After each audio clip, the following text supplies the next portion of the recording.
everyone, it's Mari here for Honeybee Stamps. I'm going to be making this pretty card for you today using the gorgeous Lovely Layers Coneflowers. I'm also going to be using the Burlap A2 background die. I love this die. I've had it in my stash for a while and it is just a really great go-to die for a background. Now I'm also going to be using the Sweet Stacks rectangle dies. I'm going to be using this die here from that set. This is a really great die set. It's a very much a staple in any crafter's supplies. It's just a really great set that has a lot of different sizes of rectangles. And of course, like I mentioned, I'm going to be using the gorgeous Lovely Layers Coneflowers. I love this die set. It's one of my favorite Lovely Layers for sure. Just makes the most beautiful floral for a focal point on your card.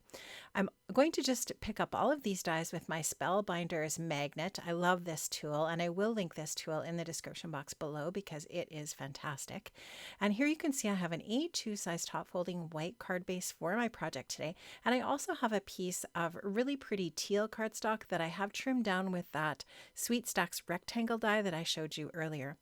I'm going to do a little bit of ink blending on my cardstock here with a blending brush and some Uncharted Mariner Distress Oxide ink from Ranger. I really love this color and I love how it just kind of brings a little bit of more interest to my cardstock when I blend this on. I'm going to blend a little bit of that just around the perimeter of that paper, and then I'm going to bring in some black soot Distress Oxide and I'm going to just blend a little bit of black around that Uncharted Mariner, and that's just going to create this really pretty kind of like black glow around the outside edge. It really kind of draws your eye into the inside of the card with this black edging on it. I really like the effect. I think it's really stunning. So I'm going to just do a really narrow kind of perimeter with this black soot around the edge. And then that's just going to create the card base for my project today. So I really like that. This is going to be all ready to go when I'm ready to add all of the details to it. So I'll just set that aside and let that dry a little bit.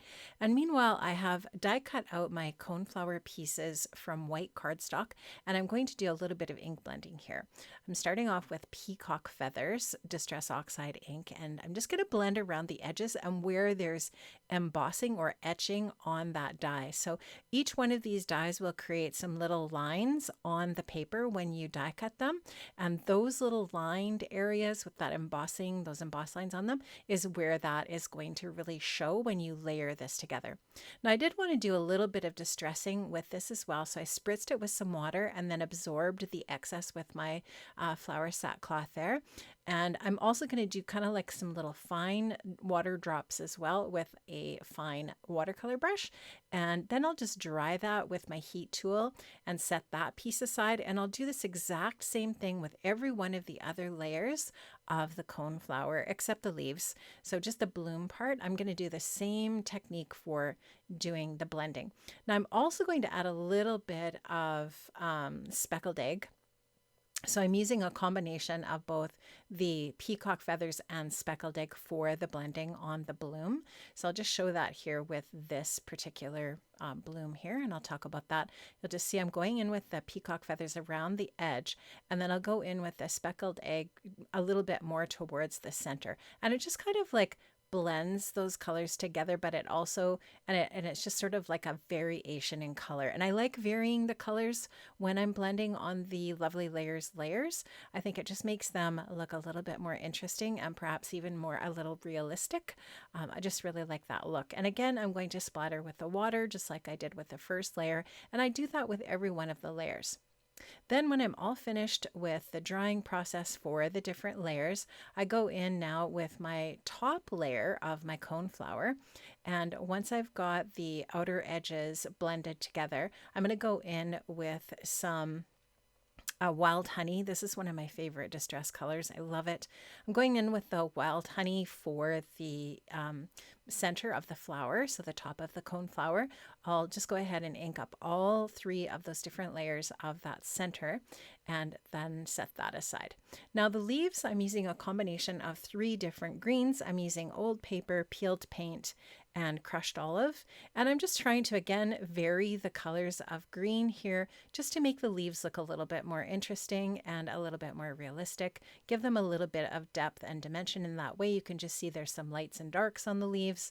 And I'm just trying to, yeah, just vary the color. I think that just looks really cool. And you'll see me come in here when I'm finished with the greens and blend over top of the greens with the brush that has the peacock feathers in it. And that's just going to bring in a little reflection of teal onto the leaves as well. And I just like how that looks as well. I think it just looks really cool and just is kind of going to look like a little bit of a reflection off the bloom and perhaps even the cardstock that's going to be around the edges of the flower. Now I'm just again doing that distressing with the water, and now I'm ready to layer these pieces together. I'm using some really thin foam adhesive where I use the foam adhesive on this part of the project. So I wanted just a little bit of foam adhesive on a couple of the layers.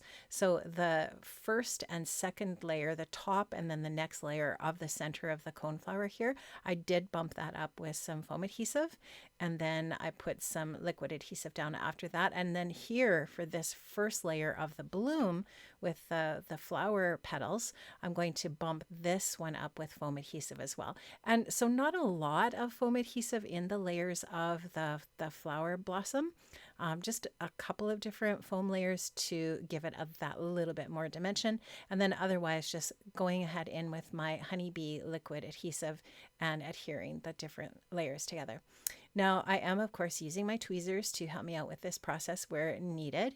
And these are really, really easy to line up. Honeybee has done a really great job of making sure that every single layer of the flower has petals that are alike so that you can very easily find those petals and of course the top of the flower and just line up those edges. And it's really, really simple to put these together.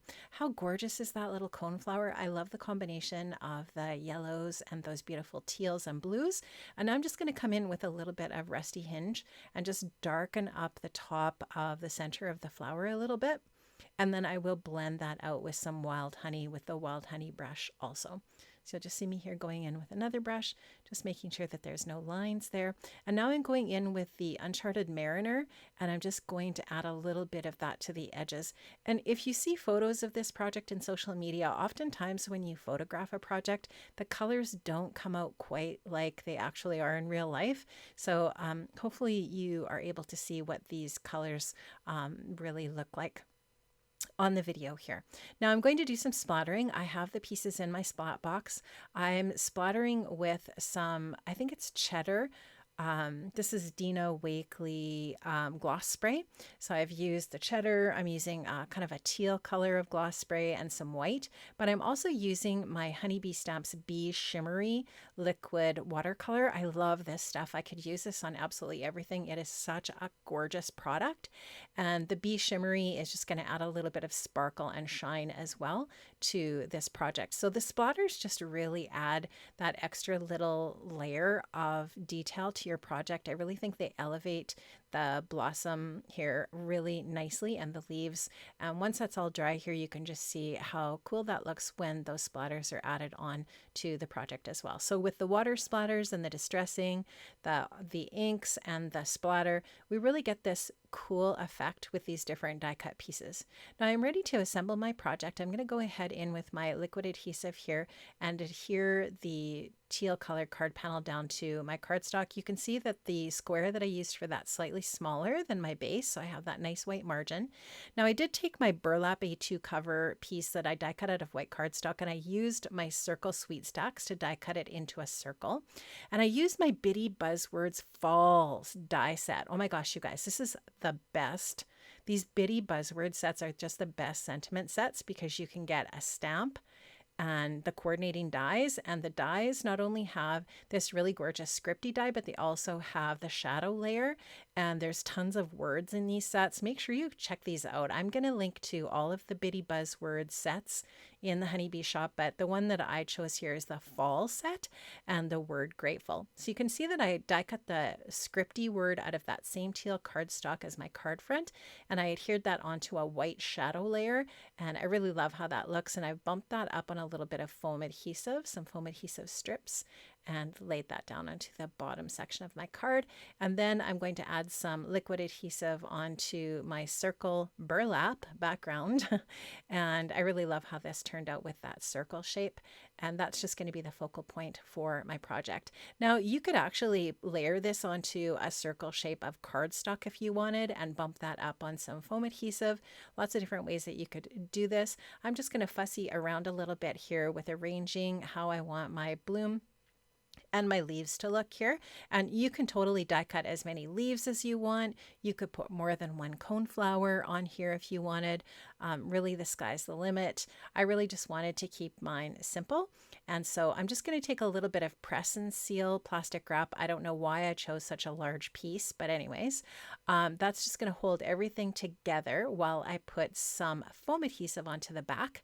And that foam adhesive is going to hold everything together. I'll take the grouping off of that press and seal and then remove the backer off of my foam adhesive, and I'll go ahead and adhere this onto my burlap circle there, and that is going to complete that portion of the card. And I really love how this looks. I love the combination of the colors. I think they're really pretty. These are the Adventure Awaits gem stickers. I love the honeybee gem stickers. They're just a really, really great way to finish off a project. They have the adhesive on the back already, so all you have to do is take them off of the plastic packaging and place them onto your project, and it's just the perfect way to finish off a card. Friends, I really like how this turned out. I hope you did too. Thank you so much for joining me today here at Honeybee Stamps. I've linked up to all of the products that I've used in this project in the description box below. Have an amazing day, and I'll see you soon. Bye-bye.